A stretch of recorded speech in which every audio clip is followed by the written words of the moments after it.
భవిష్యత్ అనేది ప్రభుత్వము ఈ నిమ్మకు నీరెత్తినట్టు కూడా లేదు. ఎన్ని ఉద్యమాలు చేస్తా ఉన్నాం, ప్రిన్సిపల్ సెక్రటరీని కలిసినాం, ప్రెస్ ఎక్కడ కూడా ఏ రాజకీయ నాయకుడు కూడా దీని పట్ల స్పందించడం లేదంటే దీని వెనకాల రియల్ ఎస్టేట్ మాఫియా లేదని ఎందుకు అనుకోవద్దు. రేవంత్ రెడ్డి గారు గతంలో బీఆర్ఎస్ ప్రభుత్వం ఉన్నప్పుడు యూనివర్సిటీలో భూముల జోలికి వచ్చినా ఎక్కడ భూముల జోలికి వచ్చి ప్రభుత్వం వచ్చిన నెల రోజులు గడవక ముందే ఈ విధంగా రైతన్నలకు వెన్నెముకగా ఉన్నటువంటి నూతన వంగడాలు సృష్టించి రైతన్నలకు అండగా ఉన్న అగ్రికల్చర్ యూనివర్సిటీని లో ఉన్న ల్యాండ్ ని 100 ఎకరాల ల్యాండ్ ని ఈ విధంగా హైకోర్టు భవనానికి కేటాయిస్తే గత 30 సంవత్సరాలుగా బయోడైవర్సిటీ పార్క్ అక్కడ డెవలప్ చేసుకున్నాం. ఎంతో మంది విద్యార్థుల ప్రొఫెసర్ల యొక్క కృషి ఉంది, ఎన్నో పరిశోధనలు జరుగుతున్నటువంటి ప్లేస్ అది. దానిని ఈ రోజు హైకోర్టు కేటాయిస్తే ఈ విద్యార్థులు ఎక్కడ పరిశోధనలు చేసుకోవాలి?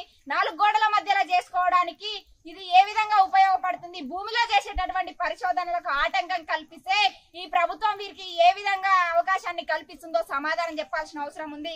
ఈ యొక్క రాష్ట్ర ముఖ్యమంత్రి కావచ్చు, మంత్రులు కావచ్చు, ఈ వాళ్ళ దృష్టికి వెళ్ళినప్పటికీ కూడా ఎందుకు స్పందించారు? దీని పట్ల అసలు యూనివర్సిటీల జోలికి ఎందుకు వస్తున్నారు అని చెప్పేసి ఏబీపీ ప్రశ్నిస్తా ఉంది. అక్కడ ఉస్మానియాలో చూసుకున్నా, కాకతీయలో చూసుకున్నా, ఎక్కడ చూసినా కూడా యూనివర్సిటీ భూములు ఆక్రమించడానికే ప్రయత్నిస్తున్నారు. అంటే విద్యార్థులు ఏం చేయలేరన్న వీళ్ళ ఉద్దేశం.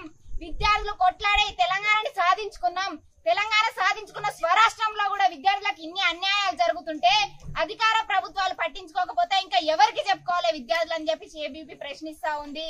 ఇప్పటి వరకు కూడా ప్రభుత్వం స్పందించకపోవడం పైన ఏబీవీపీ దీన్ని తీవ్రంగా ఖండిస్తుంది.